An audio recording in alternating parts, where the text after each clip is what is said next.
Well, hello there and welcome back to this F1 2017 Sauber career mode. We're at round 7 at the Gilles Villeneuve circuit in Canada, and I've quickly got over the disappointment of crashing out at Monaco. The practice sessions have gone very well. We've been quickest in all three with FP3 over a second quicker than Vettel, but that was on intermediate conditions. Qualifying in a race is going to be cloudy but dry, but yeah, it's good to see that the upgrades that we're now doing onto the car are now legitimately putting me at the front of the field. Quickest in all three practice sessions. As I've said before, I think it's the first time I've done that, and we look odds on here for having a really strong qualifying and race. So we'll listen to the voicemail then for our qualifying target, and hopefully this will be pretty achievable. It will definitely be in the top 10. Yeah, 9th it is, and beat Sergio Perez. So before we go to qualifying then, we'll have a look at the resources. 1,049, like I said, very successful practice sessions. I only did about 5 or 6 laps in FP3 because of the wet conditions. No point really risking any more wear onto the energy units.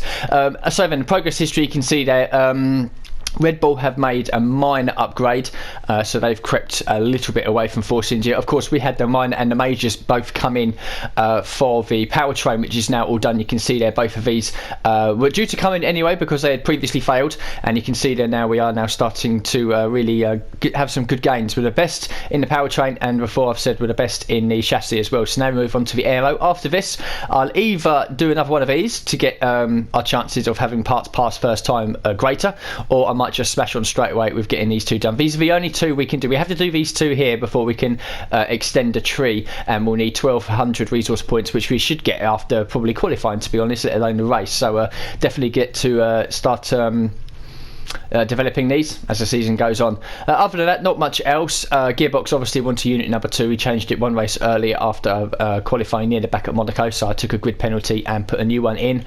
And the power units as well. Number 1 I used in FP3. As you can see there, they're all pretty much used, and we're on to number 2 now. The highest is 28% on the ICE. So we've got good performance there from all our parts as well, and in the practice sessions we've looked really good. Verline as well has looked really good. He's been consistently around 12th to 15th place, so hopefully he can back that up in qualifying, and we can start to see our teammates start to make some good gains as well. So we'll go to qualifying then. No trouble really to get through into Q2, or I say even Q3 as well, just depending on what tyres we decide to run, and hopefully we do keep it clean away from the barriers. So hopefully we'll get through Q1 instant free, and then we can crack on with Q2.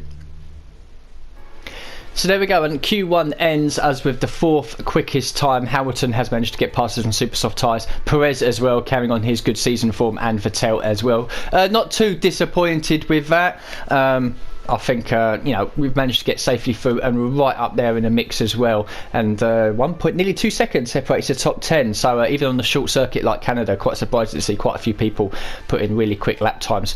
Safely through as well, you can see all these other guys as well. Come down to 16th place, and the first eliminated driver is Daniel Kvyat in a Toro Rosso. Then Palmer in 17th, Alonso 18th. Verline only could manage 19th, and Van Dorn at the back of the field. So a shame for Verline then. I think he was actually, I was watching at one point towards the end of the session, he was about 4 or 5 tenths up, but then got blocked actually coming into the final chicane. Believe it or not, it's a shame for him because he did have good FP pace, but yeah, he's out in 19th. So we'll move forward to Q2 then. I'll use the super soft tyres. I think I'm going to start on those tyres, so hopefully we can get through to the top 10 shootout using the hardest compound, and then we can absolutely go for it for pole position.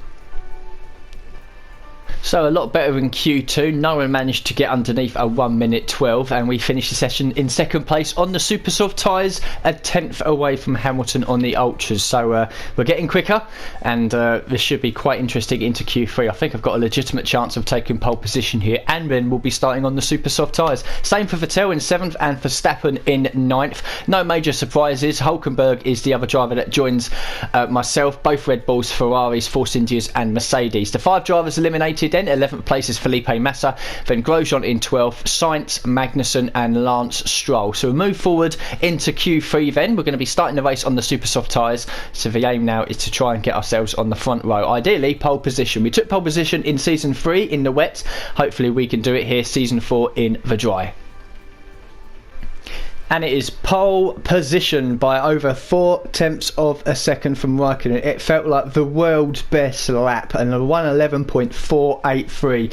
Not much else to talk about. We'll be starting this race from pole position on the super soft tyres as well. So I've got a choice of either going for an aggressive 2-stop or the casual 1-stop using the soft tyres at some point. But fantastic performance so far throughout the whole of Canada. Fastest in all 3 practice sessions, and with pole position here in qualifying as well. Now the big test: can I do it in the race? Can we get our second win of the season and our third in this career mode to really push back towards the Drivers' Championship after the disappointment of Monaco? Raikkonen joins us in the front row, then it's both the Mercedes, Perez in 5th, Vettel in 6th, Verstappen, Ocon, Ricciardo and Hülkenberg completes the top 10. So the resource points for qualifying, this should be, I believe, the maximum 125, I think it is, you can get. Nope, 105, what have we missed out on?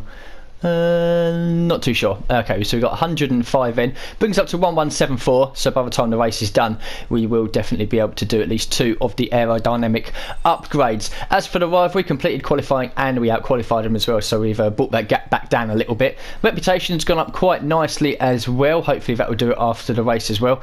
So then we'll listen to the voicemail. You can see outside, it's not raining, but it is quite overcast, so track temperature is going to be down. And let's see what the objective is going to be. So finish in 6th place and beat Perez, and as for the championship target, place in 11th place or higher. Not much else to look at then. Not going to change any parts in the car, so we might as well go have a look at the grid order and then sort out our race strategy. So then here we are then at the Gilles Villeneuve circuit in Canada. We start on pole position, 0.4 ahead of Raikkonen in the Ferrari. On row 2 is the Mercedes, Bottas ahead of Hamilton. And then in 5th place is Perez with Vettel in 6th on the super soft tyres. Verstappen, Ocon, Ricciardo and Hülkenberg complete the top 10. Then we have a Massa in the Williams alongside Grosjean, Sainz, Magnussen, Stroll and Daniel Kvyat. 17th is Palmer, 18th Alonso, Verline 19th and Van Dorn at the back of the grid. Here we are, pole position. No one ahead of us apart from the safety car. So then, race strategy. Oh, we've got a little bit of rain. Look at that. That's going to be quite interesting. Towards the end of the race, we're going to get a little sprinkle. Whether it will be enough to put us onto intermediates or not, I don't know. So then, we can go for the aggressive 2-stop or the very nice and safe 1-stop. To be honest, there's only 2 seconds worth of difference. The problem is, though, is if I do, let's say, the 2-stop strategy, and I get stuck in traffic, that 2 seconds can become 6, 7, maybe even 10 seconds. So we'll stick with the 1 for now. It's massively underfueled me, which is not what I want. We'll bump it up to, we're only going to get 2.6 laps worth of fuel extra. We'll stay where we are with the super soft tyres. We can't really change it to anything else. I know I've got a set of softs and I believe 2 sets of ultra softs out there to use if I want to, because we saved a set from qualifying. So we'll just go with the 1-stop strategy, because we're at the front of the field and we can sort of dictate the pace. And yeah, we'll have a look and see if this rain materialises and if it changes anything. So we'll get the formation lap out of the way and then get this race on the go. Here we are then, pole position. We've been quick all weekend, the quickest all weekend. Can we keep the lead into turn 1? It's crucial that we do. 5 lights out now and away we go. We've got to hold off Raikkonen if we can. He's already alongside us. This is going to get hairy into turn 1. Just move over a little bit. There we go. So we've kept the lead. Now what can we do on these super soft tyres? So just coming to complete lap 1, you can see there I've got a nice gap over the guys behind us. In fact, they're all squabbling quite badly. Car feels okay as well on the heavy fuel load. It will keep getting better as the race goes on, but I'm very aware of that rain potentially towards the end of the race. We're yellow flags as well in the final chicane. Someone's binned it in the wall, unfortunately, and the VSC is out because of it. So we'll have to reduce the speed to get down. Come on. There we go. So we've gone back green again. Raikkonen is out of the race as well. This is a shame for him because he was in 2nd place. We've still got a nice lead over everyone behind us. 3.2 seconds over Bottas.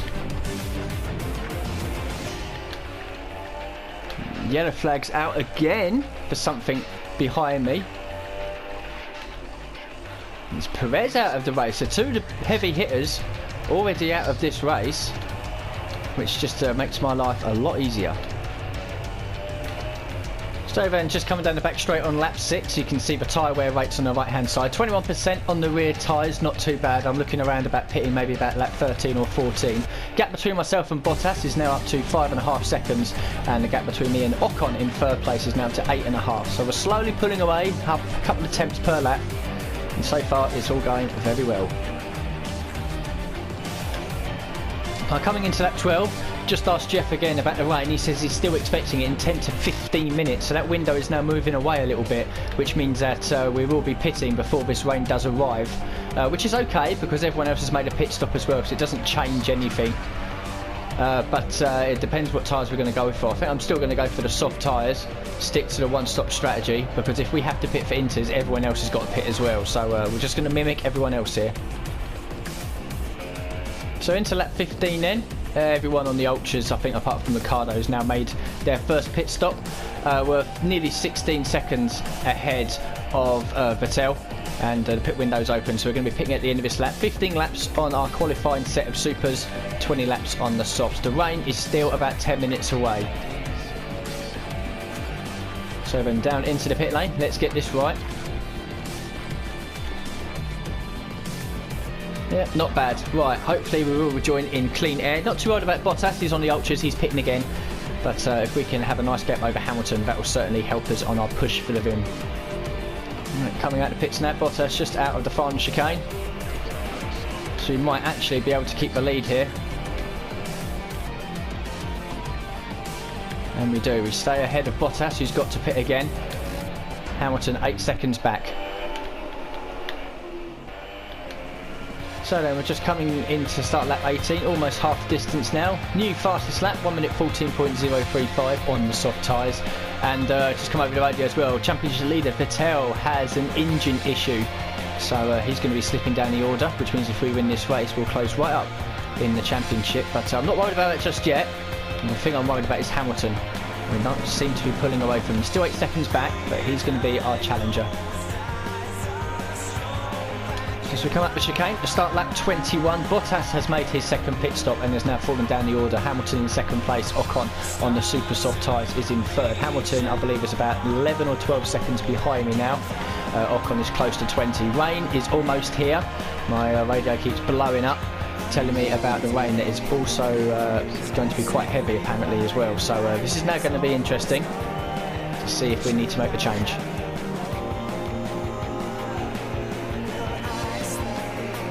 Coming down the back straight here, I think it might be in my imagination, but no, it is definitely now starting to rain, so this is going to be interesting. It's only a short shower, I should say, but yeah, if it gets too slippy and I start losing time, I'll be in for intermediates.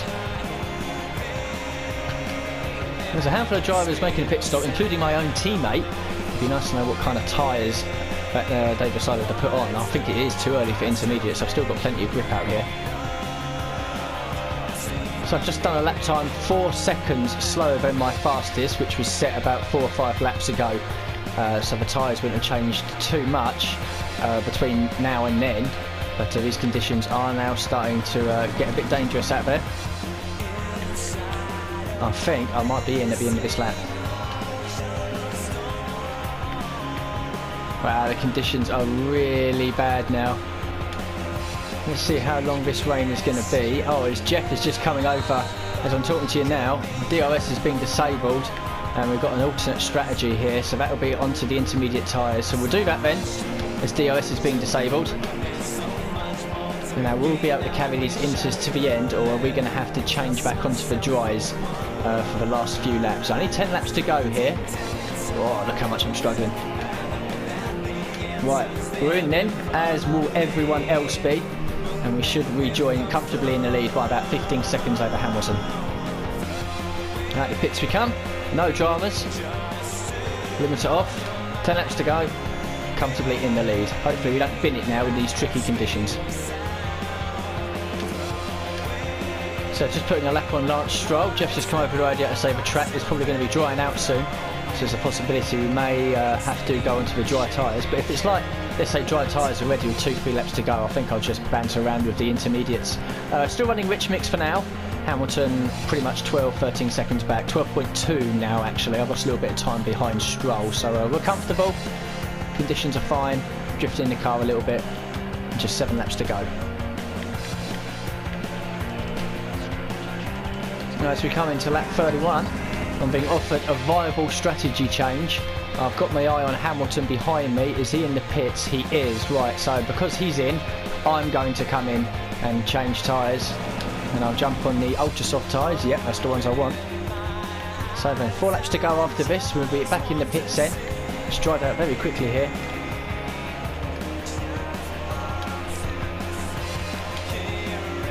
So then the majority of the guys behind me have already made a pit stop. We're now coming in now. Ultra soft tyres. And we're going to have a 4 lap sprint to the finish.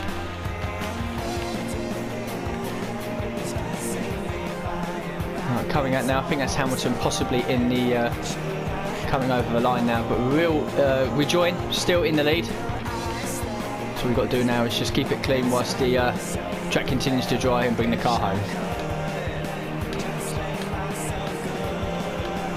Yeah, 7.4 seconds of Hamilton. We lost about 5 seconds by staying out a lap longer on the intermediate tyres, but he won't catch us. Like I said, 3 laps to go in a second, and yeah, he ain't going to get us.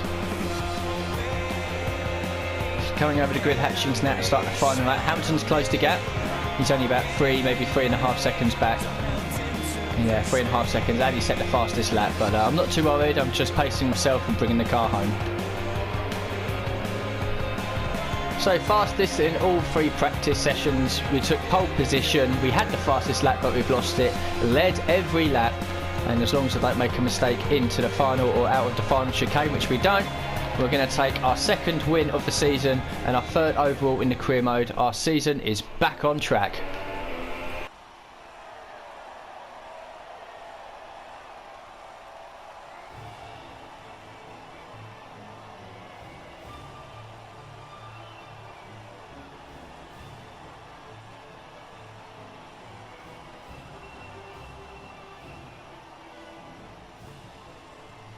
So then, 25 points. Very happy with that. Almost dominating display. We only beat Hamilton by 2 seconds in the end, but he was on a right old charge there towards the end. A few people went quicker than us in the later part of the race, but it doesn't matter. The main thing is that we converted the pole position into the race win for our 2nd win of the season, and it's only been 7 races. So we were joined on the podium by Hamilton and championship leader Vettel, who recovered from his earlier engine problems, pushing Bottas down to 4th. Ricciardo in 5th. Ocon finishes ahead of Perez. Perez retired early on, and then Verstappen, Massa in 8th place. Sainz and Grosjean picks up the final point. Outside of it, Hülkenberg, Alonso, Magnussen, Palmer, Pascal Wehrlein recovered to 15th after having to make an early pit stop, and he finished ahead of Kvyat and Stroll, who was a lap down. Stoffel Van Dorn retired at mid-distance, and the earlier retirements, of course, was Perez and Raikkonen. So we'll have a quick look at the standings, see what's what. Vettel still leads. We're back up to 2nd place, 22 points behind, so less than a race win now behind Vettel. Hamilton up to 3rd as well, pushing Raikkonen and Perez down to 4th and 5th. Bottas up to 6th, but only on 59 points. Other movers, Massa and Sainz have moved up ahead of a host of drivers, and Grosjean secures his 1st point of the season. In the constructors, Ferrari still leads, 61 points ahead of Mercedes. Force India and Red Bull 3rd and 4th. We're just 1 point behind now, so we might be in a bit of a season-long scrap with both of those teams, but unless Wehrlein starts scoring points, we'll probably end up in 5th place. Williams, a couple more points, jump ahead of McLaren into 8th. So the resource points for the race. Nice 100. No positions gained because we started in pole and won the race. 1,274. This will be the first drive bonus. The first time we would have had 15% worth. You can see there 87 we got from that. 55 from the practice session. So if you do your own practice, then you end up with quite a lot of resource points. The rivalry update as well. 5 green ticks there. Finished the race on the podium, penalty free, fastest lap over Perez because he retired, and we won the race as well. So very nice indeed. We're now drawing after the disappointment of Monaco and the success of here at Canada. We're now drawing, and the reputation level has shot up with all of the teams as you would expect. It'd be nice to get them all to 100% before the end of the season. Yeah, they might end up with a contract for Mercedes or Ferrari.